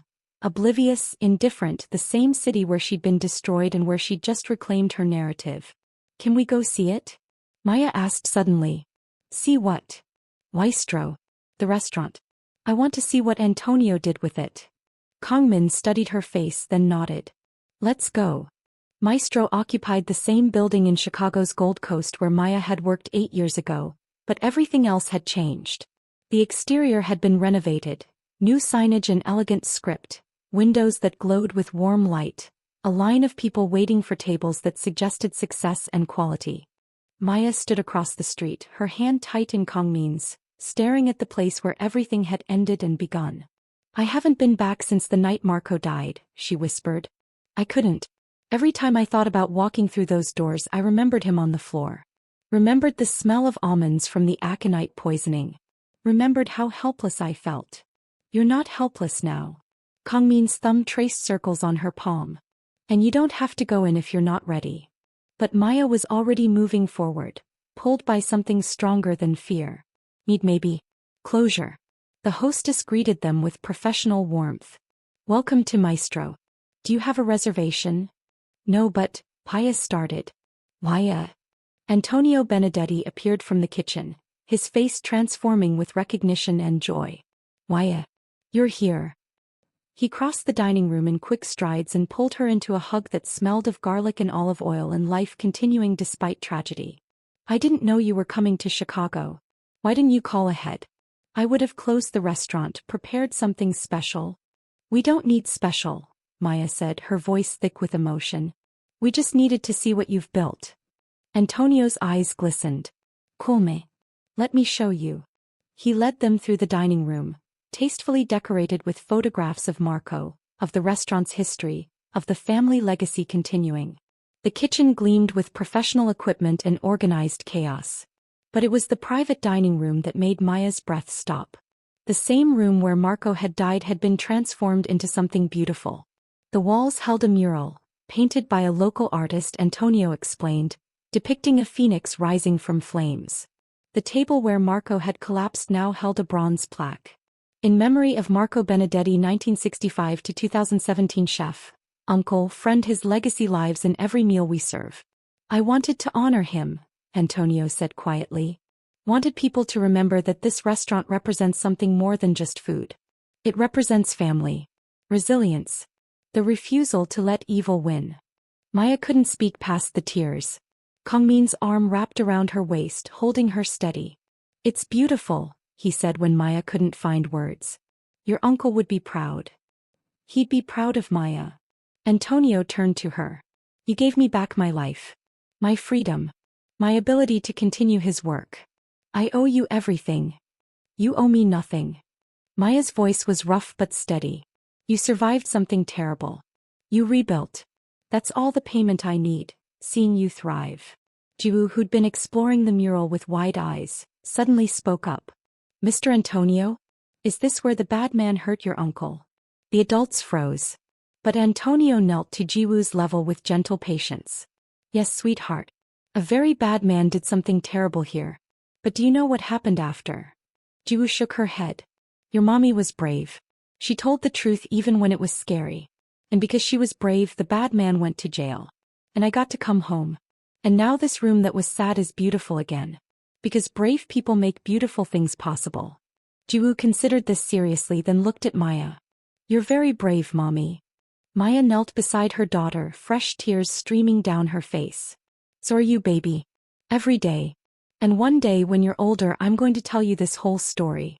About being scared and being brave at the same time. About running and then standing your ground. About how the worst things that happen to us don't have to define us. She pulled Jiwoo into a fierce hug. But right now I just want you to know that mommy is okay. That we're all safe. And that good things can grow even in places where bad things happened. Antonio stood, wiping his eyes. Stay for dinner. Please. Let me cook for you. Let me show you what Marco's legacy has become. They stayed. Antonio prepared a feast. Traditional Italian dishes with Korean influences. A fusion that honored both Maya's journey and the restaurant's evolution. Each course was paired with wines Maya selected from Antonio's impressive cellar, her sommelier skills as sharp as ever. And sitting in that private dining room with her family, in the space where she'd witnessed murder and found courage, Maya felt something shift. Not healing, trauma didn't heal cleanly or completely. But integration. The ability to hold both the horror of what had happened and the beauty of what came after. Marco had died here. But his nephew thrived here now. Maya had been terrified here. But she'd built an empire from that terror. The past and present could coexist. The scars and the strength were both real. Both valid. Both part of her story. When dessert arrived, tiramisu, Marco's signature dish, the one Dante had poisoned, Maya ate it without hesitation. Reclaiming even this small thing. Refusing to let Dante's violence poison every memory. To Marco, Kangmin said, raising his wine glass. And to the people who refused to let his death be meaningless. To Marco, they echoed. Antonio's voice broke. He would have loved this. Loved seeing you happy, Maya. Loved knowing his restaurant became part of something bigger. Loved meeting your beautiful family. Tell me about him, Maya said impulsively. I only knew him as my boss. Tell me who he was as a person. So Antonio did. He told stories about Marco teaching him to cook, about family dinners that lasted hours, about a man who believed food was love made tangible. About someone who took pride in feeding people, in creating moments of joy, in building community through shared meals. And with each story, Maya felt Marco become real again. Not just a victim. Not just a ghost. A whole person whose life had mattered beyond the manner of his death. By the time they left Maestro, it was nearly midnight. Jiwoo had fallen asleep in Kangmin's arms, and Minjun dozed in his carrier against Maya's chest. They walked through Chicago's quiet streets, a family moving through a city that had tried to destroy one of them and had instead forged her into something unbreakable. Thank you, Maya said quietly. For what? For bringing me back here. For pushing me to face Chicago instead of letting me avoid it forever. For knowing I needed this even when I didn't. Kangmin shifted Jiwoo's weight, his free hand finding Maya's. You were ready. You just needed permission to believe it. I love you. The words were simple but carried 8 years of meaning. For seeing me. For protecting me. For standing beside me through all of this. I love you too. He stopped walking, turning to face her under a streetlight that painted them in gold. For being brave enough to testify. For recognizing danger when my security team missed it. For building something meaningful from your scars. For being the mother of my children and the partner in every part of my life. He kissed her, soft at first, then deepening despite the sleeping children between them. You're extraordinary, Maya Park. And I'm going to spend the rest of my life making sure you know it. They continued walking, a family unit moving through the night, heading back to their hotel and tomorrow to Seoul and the foundation and the life they'd built from ash and courage. Behind them, Maestro's lights glowed warm. A restaurant reborn. A legacy continued. Ahead of them, the future waited, Uncertain, challenging but faced together. And Maya, who'd once run from this city with nothing but fear, now left it with her head high and her heart full and the absolute certainty that she'd never be that afraid again. Because she'd faced the worst Chicago could do to her. And she'd won. 3 years later, the Benedetti Park Foundation celebrated its 10th anniversary with a gala in Seoul that brought together survivors, advocates, and donors from across the globe. Maya stood on the stage in a flowing emerald gown, 9 months pregnant with their third child, and addressed a ballroom full of people whose lives had been touched by the organization she'd built. 10 years ago I was a woman in hiding. Terrified. Alone. Convinced that testifying against evil had cost me everything. Her voice carried clear and strong across the room. I was wrong. Testifying cost me one life, the small, safe, invisible life I'd been living. She placed her hand on her swollen belly. But it gave me this life. A life of purpose and partnership and protection. A life where courage is valued instead of punished. A life where I get to help others avoid the abandonment I experienced. The room was silent, every eye on her. This foundation represents a simple principle. People who stand up to injustice deserve support, not sacrifice. They deserve resources that match their courage. They deserve a system that protects them as fiercely as they protected others by telling the truth. She gestured to the screens around the ballroom, now displaying statistics. In 10 years, we've helped 4,847 witnesses across 38 countries. We've provided $47 million in direct assistance. We've partnered with 127 law enforcement agencies to improve witness protection protocols. We've changed laws in 12 countries to mandate better support for people who testify. Maya's voice strengthened. But more than that, we've changed the narrative. We've proven that witnesses aren't liabilities to be managed. They're heroes to be protected. That courage deserves investment. That truth-telling should lead to thriving, not just surviving. She looked at Kangmin standing at the side of the stage with Jiwoo and Minjun, his hand resting on their third child's car seat where baby Hannah slept peacefully. Wait, Hannah had already been born in this version. Let me adjust. She looked at Kangmin standing at the side of the stage with Jiwoo, now 9, Minjun, now 4, and their youngest daughter Hannah, 18 months old, balanced on his hip. My husband taught me that protection and power aren't opposites, they're partners. That being dangerous and being kind can coexist. That you can dismantle evil systems while building beautiful ones. Tears glistened in her eyes. My children teach me every day what we're fighting for. A world where courage is normal.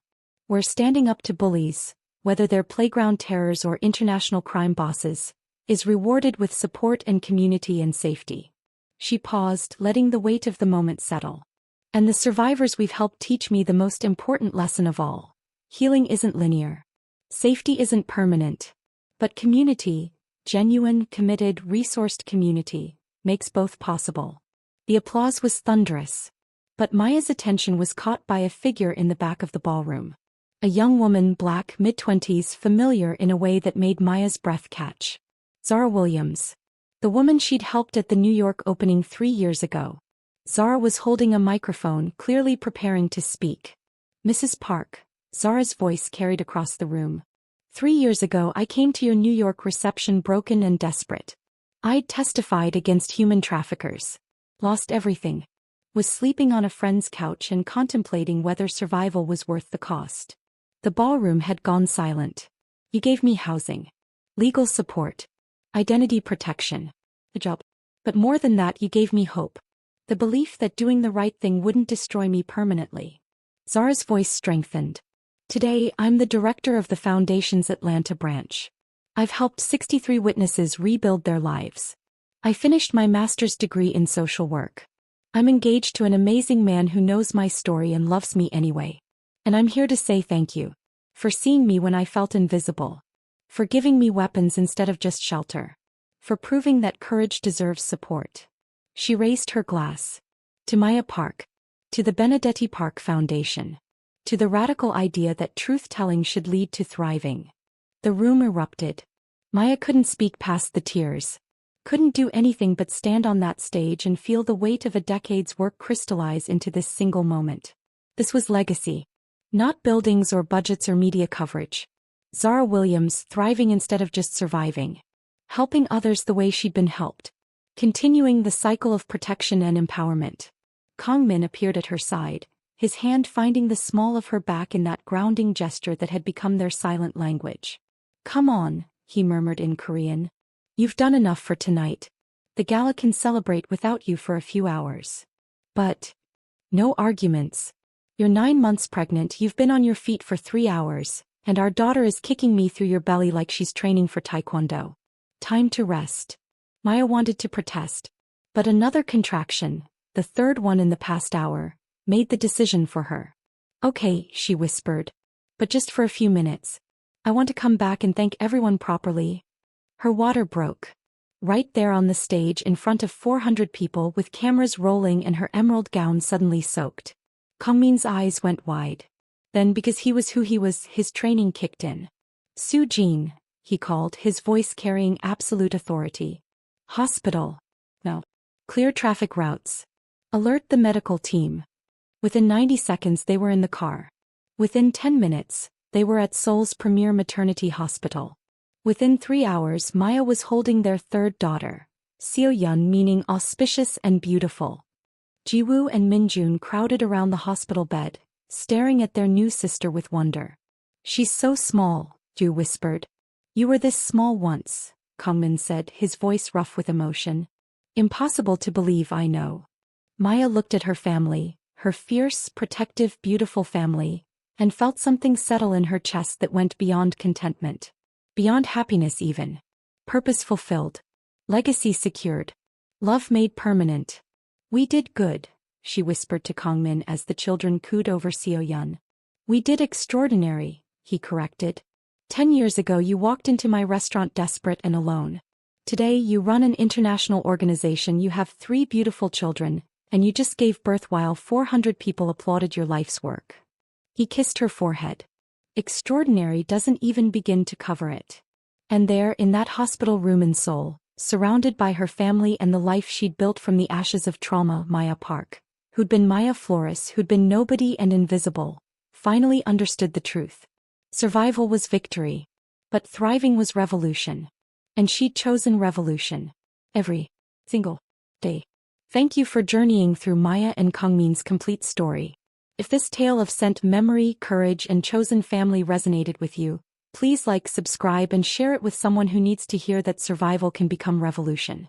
Drop a comment telling me, what scent holds your most powerful memory? Until next time, choose courage. Choose community. Choose the dangerous love that makes you stronger, not smaller. Stay safe. Stay fierce. And stay tuned.